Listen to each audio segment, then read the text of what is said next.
SportsBeat is powered by KSLSports.com. Thanks for staying up with us. Jeremiah Jensen and Sam Farnsworth with you for the next 45 minutes with the best of local and national sports on this Sunday. That includes the Utah Jazz, who are suddenly one of the hottest teams in the NBA. Yeah, we're also going to check in with the Utes and Cougars as they're getting ready for their bowl games. And Gary Anderson did not hold back about the Aggies' disappointing performance at the Frisco Bowl. Jazz, they'll be back on the court tomorrow for a road game against the Miami Heat. A chance to extend their season-long win streak to 6 in a row. Donovan Mitchell's been scoring at will, averaging 27 points per game during that 5-game streak. But Rudy Gobert has been the dominant force for the Jazz over this stretch. He's averaging 17 points and 16 rebounds per game. Yesterday in Charlotte, he couldn't be stopped. Scored 17, pulled down 19 rebounds, and blocked 3 shots. This win streak is only a small part, though, of what the Jazz want to become, much bigger and better things. We want to be playing in June, and we know that we got a lot of work to do that, but we're on the right path. We just want to win. We don't like to lose. We know that we can play better throughout the game. We don't feel like we're playing the way we want to play yet, but we're doing it at the end of the games. And I really feel like we're getting better every night. Well, today in the NBA, we had a big-time matchup in Toronto. Remember Kristaps Porzingis? He's kind of been in the shadow of Luka Doncic in Dallas, but he was hot today. Beats the clock to end the half. Mavs up by 9 with that buzzer beater. In the third quarter, Porzingis, look how far back he is. Holy cow, knocks that down. Mavs had a 23-point lead. Then Tim Hardaway Jr. This one gives Dallas a 30-point advantage with 3 minutes left in the third. Toronto doesn't panic, though. Kyle Lowry, step back 3. It's a 10-point game. Lowry scores 11 of the next 13 points. He scored 20 in the quarter. Raptors are in business. Down a point with 30 seconds to go. This time, Lowry on the giving end. Chris Boucher with the dunk, the biggest comeback in Raptors history. They win it, 110-107. The Lakers have lost 2 in a row. The Nuggets have won 5 in a row. Meeting up tonight in L.A., Kyle Kuzma. 16 points off the bench. When he missed, Anthony Davis was there to clean up. The Brow had a game-high 32 points. A little bit more from Kyle Kuzma. Looked good in a Jazz uniform, I think. Yeah. Another familiar face, Paul Millsap. He led the Nuggets with 21 points, 3 of 4 from 3. How about this? The Nuggets crushed the Lakers by 24 in L.A. Wow. Of course, the Lakers didn't have LeBron James. He sat out tonight. That's a difference maker. Yeah. OKC has quietly won 7 of their last 10, hosting the Clippers. Paul George's first return to OKC since leaving. He knocks down a couple shots for a 48-33 lead. Shai Gilgeous-Alexander, step-back three-pointer. He had 19 in the first half. Thunder were down 5 at that point. Dennis Schroeder was the difference maker in the fourth quarter, hits the 3, and he dishes out some dimes. The Thunder come back from 18 down to win their 4th straight. It's crazy the Thunder could be a playoff team this year. The Pacers had won 5 straight. The Greek Freak put an end to that streak. Giannis is a bully, a man amongst boys, which is saying something because the NBA features the best athletes in the world. Look at this. The Bucks took control in the third quarter, outscoring the Pacers 58-34 in the second half. Chris Middleton with 3 of his 12 during that third quarter run. Giannis had 18 points, 19 rebounds, 9 assists, and the Bucks are 27-4. I feel like I let them down because they got 51 points in the bowl game on us. Gary Anderson didn't hold back his disappointment after the Aggies' Frisco Bowl performance, what he plans to do to fix the issues and move the program forward. And steal by T.J. Haws. T.J. drives it, and he hammers it home with the right hand. Yeah, here Yoli Childs was so excited about this dunk that he might even name his kid after TJ? Yeah, you got to hear this. It's coming up. Stay with us.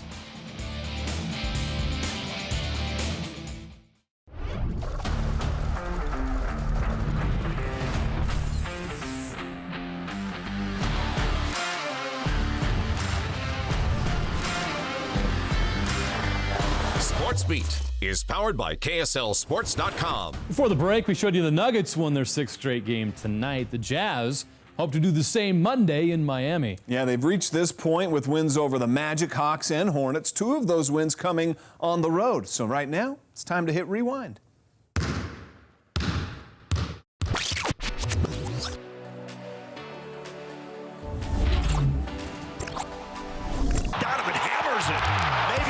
turning point. Donovan Mitchell going to the roof right here. Jazz needed that one. Well, that's just a beautiful thing to see, huh? Bogey rushes into front court, lays it home with his left hand. Mitchell again. Why not? Oh, this young kid, young man, is something to see, something to watch. 30 points again for Donovan. That's the 7th 30-point game this season for Mitchell. Yeah, I mean, it's all right. We see it every day. And, I mean, that's a momentum swing, you know. It helped get the crowd into it. You know, we feed off that energy. You know, he made some big plays down the stretch, and we just got stopped from here. Just a little scouting report on the Hawks. They're not a good defensive team. The Jazz should get what they want if they just execute an attack. In the first half, he's going for the home run ball. Finished by Gobert here. On a high lob pass. Oh, Donovan behind the back to Gobert. Beautiful. What a beautiful play. Oh, what a spin inside. Back-to-back buckets. Leaves Hunter in the dust. He just statues Hunter. Ingles, no look. There it is again for the 3rd time tonight. And then the bench. Handle back out. Royce pumps up a 3. No. Rudy's there. Put it up and put it down. Oh, the play of the game. Gobert with the play of the game.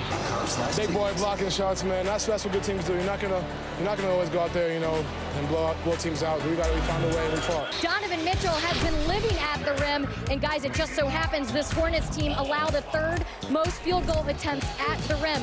Can the Jazz exploit that tonight? Another lob inside, another 2-hand hammer. Plenty of time. He'll take another shot and feeling it. Why not? Jeff Green the rebound, toes it up for 3. Straight away, got it. Bogey takes a long 3, buries it. Bogey rotates to the corner, in. Starts inside. I thought he walked. 3, good. Donovan. And the Jazz are trying to roll back, man, from the 3-point line. Shot. Royce, kick it out. Joe, 3, got it. Good shot. Donovan runs it to Bogey, to Royce. Again, corner 3. This time, he hits it. Picked up, saved, and it's a 3-ball taken. And the Jazz are down. This will be an easy run to the rim. And Coach Quinn, he just got toss-balled. Earlier, technical foul, and now he's going to take a walk to the locker room. Royce O'Neal, wide open corner, got it. And that was a great find by Mitchell. And Royce O'Neal, you mentioned it, he is locked and loaded. 7. Here's Joe. Corner. 3-ball. Bang. And he takes a glance at the crowd and a kiss. Oh, the kisses. I saw the kiss. The kisses are back. Just want to win. You know, we don't like to lose. You know, we don't feel like we're playing the way we want to play yet. I really feel like we're getting better every night. Gotta love it. The Salt Lake City Stars, they've won 12 straight games in the G League. They were playing in the G League Winter Showcase against Grand Rapids today. Nigel Williams-Goss with 3 of his 14 points for an 8-point lead in the 4th quarter. The game would go to overtime, though. That's when Justin Wright Foreman drives, floats one up with the left hand. 2-point lead, he finished with 16. Williams-Goss also had 7 assists in the game, and this is great transition offense. Here's one of his assists to Howard for a 4-point lead. The Stars awarded $100,000 for the win. Now to college football. The Utah football program is celebrating one of the best signing days in program history on Wednesday. Now the pen is to paper for all those guys. The Utes are focused on bowl prep. The Alamo Bowl just 9 days away. The Utes leave for San Antonio on Christmas Day. It'll be the final game for Tyler Huntley in a Utah uniform. He will go down as one of the best quarterbacks in school history, which is saying a lot. Cal Whittingham has been around for Alex Smith and Brian Johnson. Where does Tyler rank among the program's best? You know, it's hard to compare. It's, you know, not every quarterback has the same style and so forth, but I'm telling you right now, he has been incredible this year, exceeded, I don't want to say our expectations, but I'm sure he exceeded most people's expectations on the outside. His leadership, you know, his win-loss record this year. I mean, it's just can't say enough good things. Hate to make comparison, but he's right up there with Brian and Alex and the very talented ones that have come through here. Some storylines to watch in the Alamo Bowl. Texas transfer quarterback Cam Rising is eligible to play in the bowl game. We'll see if he gets reps against his former school as he hopes to compete for the starting quarterback job next season. How about Jason Shelley? Well, he might be playing a new position next year on defense. Don't be surprised to see him playing safety in the Alamo Bowl. I went from trying to score touchdowns to trying to prevent touchdowns, and that's just the biggest thing for me. And but just coming from the offense, I think that I have an advantage on knowing what offenses try to do, so that kind of helped me ease into the defensive side. Came here as a quarterback. I really like to play quarterback, but I'm all here for the team, and I'll do whatever it takes for the team. But they felt like that I was probably better at safety, and I would have liked to get a shot at QB in the spring, but it is what it is, so I'm just gonna go out there and work, and do it. I can't kick a punt, but if anything ever got asked for me, I'll be ready to go out there and play. Well, the Cougars' flight to Hawaii touched down on Friday to begin on-site preparations for the Hawaii Bowl on Christmas Eve. This team has a chance to end their season with 8 wins, including 6 in their last 7 games. That would be BYU's best season since Kalani's first year as head coach in 2016. BYU has some history with the Rainbow Warriors. Of course, there were several great showdowns back when they were rivals in the WAC. Taysom Hill's career took off in a game against Hawaii, and current Cougar quarterback Zach Wilson, he had the first start of his career against Hawaii. He threw for 194 yards and 3 touchdowns in that win. But that was last year. It's a game I'll never forget. We came out strong, came out and got the W, but every year we got a new team, they got a new team, so it's a whole nother battle this time. And we're on their home turf now, so we got to come out ready to play. I wish we played them every year, because I grew up here, so I grew up with Hawaii always playing BYU, and I think there's a lot of connections between the two programs. I mean, come on, look at this. Look at our guys. They have their shirts off, and then this is cold to people from Hawaii. You know what I mean? Well, football season is over in Logan. The Utah State Aggies lose to Kent State in the Frisco Bowl, 51-41. Very disappointing end to a season that, to be honest, fell short of expectations. Yeah, with the loss, the Aggies, they finished 7-6, and the way the season ended will provide some motivation for coaches and players that are returning to the program. Certainly a lot to work on in the offseason. Coming into the season, special teams and defense were expected to be a strength of the team. In the bowl game, both were awful. Bad kickoffs put the defense in tough spots, especially that one late after the Aggies got within 3. And the defense gave up 550 yards of total offense to a team that was 77th in the nation in total offense. They averaged just 393 points per game until they played the Aggies. Too many points allowed, too many third down conversions allowed, too many missed tackles. Gary knows it's on him to get this fixed. We didn't play good on defense. 51 points. I mean, I know some of those came from bad field positions and some unbelievable things that took place, and so we need to be in a position to help them be in better field position. But those scenarios and those situations with the bad kicks and what have you didn't put 51 points up on the board. So we got our work cut out for us in that area. But I know we're gonna have a bunch of kids that are gonna come back and fight, and I just appreciate that. That group of seniors was battling on that defense for us. There were some corners that have played a bunch of games out there, a bunch of D linemen that played a bunch of games and fought their tails off. And to have them go out in the last game and have 51 on the board is really, really hard for me to sit back and see. To just I feel like I let them down because they got 51 points in the bowl game on us, and that's it's not good. It's not a good feel. It's not a good taste. For a coach that, cares about the kids. I don't want to see that.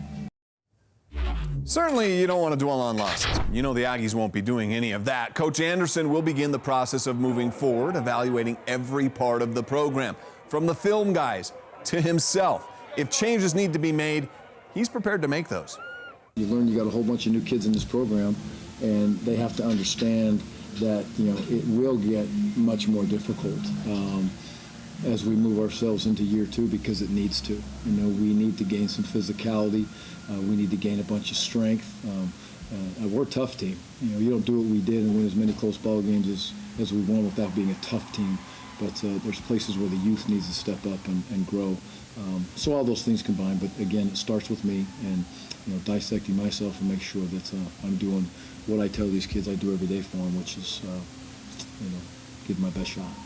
He always talks about us bonding and coming together as a team, like being more than just a team, being a family. And I think that's something that we should got to work on the off season. We break out as Mount West champs and champs every week. I feel like we got to get everybody to buy into that and really believe that. And I think that can start with us. We got to get everybody on board. And I want to get this taste out of my mouth for the seniors too, because I feel like I let them down. I know that next year we're going to come back harder, especially with this man next to me. We are the champions playing in the Kent State locker room during the press conference. They are also chanting winning team, losing team in the Kent State locker room. This was painful. The Frisco Bowl was the final game for Jordan Love. Before leaving for the NFL, he played one more game in an Aggie uniform, and he played well, 30 of 39 for 317 yards and 3 touchdowns. He also became the Aggies' all-time leader in total offense. He will go down as the best quarterback in school history and leaves big shoes to fill next season. I came here, like when I came on my visit, he was my host, so me and him automatically had a bond, you know, and it's been like that for the past 2 years now. And seeing him go it's a little, like, it hurt a little bit, you know, but I mean, you got to keep moving on. I'm sure he's down there, and it's really hard for him to be able to deal with. But his legacy will be here forever, and we're excited to watch him, you know, jump into his next adventure. And you know, I love Jordan Love, just like I love every one of those young men that aren't going to be back with us. But it's been a grind of a year for Mr. Jordan Love, and you know, he's always stayed so positive. It's fun to see him have some success in his last game, but you know, he would take a horrible game for a victory, I can guarantee you that, but I thought he was very impactful in that football game tonight. There will be some things Aggie fans will probably want to forget about the 7-6 season. Yeah, no doubt, but there were some pretty darn good plays. We're going to remember those for a long time as well, and here they are now. Fake it, Love, toss it deep, down the seam, and it is Holden inside the 10. We're counting down the top 5 plays from the Aggie season, beginning with that Jordan Nathan catch against Fresno State back on November 9th. He was 8 yards deep, but he's dangerous, and he has the sideline, and he may have it all. One block, Savion Scarver, touchdown, Utah State, 100 plus on the return from Scarver. Savion Scarver may go down as the greatest returner in Utah State history, which is saying a lot. They've had some good ones. In late September up in Logan, Scarver made this house call against Colorado State, 100-yard return for 6.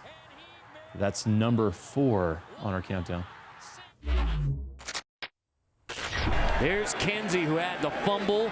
Aggies trying to rip it from him again, and they take it away. Touchdown! David Woodward wants it more.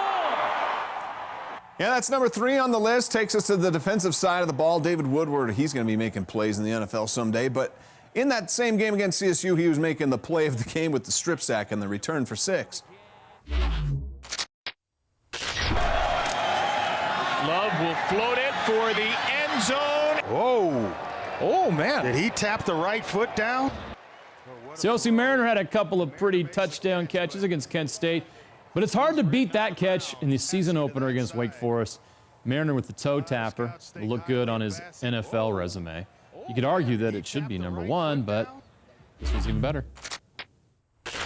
Love, fade again.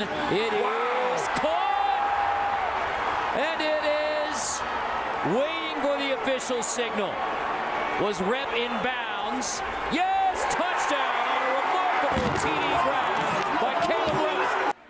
Yeah, it is hard to beat that one. Fellow Utah transfer Caleb Rep with the one-handed catch and the touchdown. All right, now back to the Jazz for this week's archive. Yeah, whenever the Jazz make their annual visit to Miami, there is one game and one player that instantly come to mind. Yeah, it's easy. It's Paul Millsap and the Miami Miracle.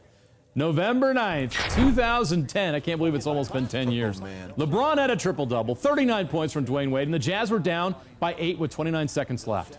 It looked like another loss in South Beach when Paul Millsap single-handedly led an improbable rally. In just 12 seconds, Millsap hit 2 3-pointers and put back a C.J. Miles miss at the buzzer to erase that 8-point deficit and force overtime. The Jazz went on to win. Millsap, 46 points, 11 of them in the final 28 seconds of regulation. Let's hope for another miracle Monday night.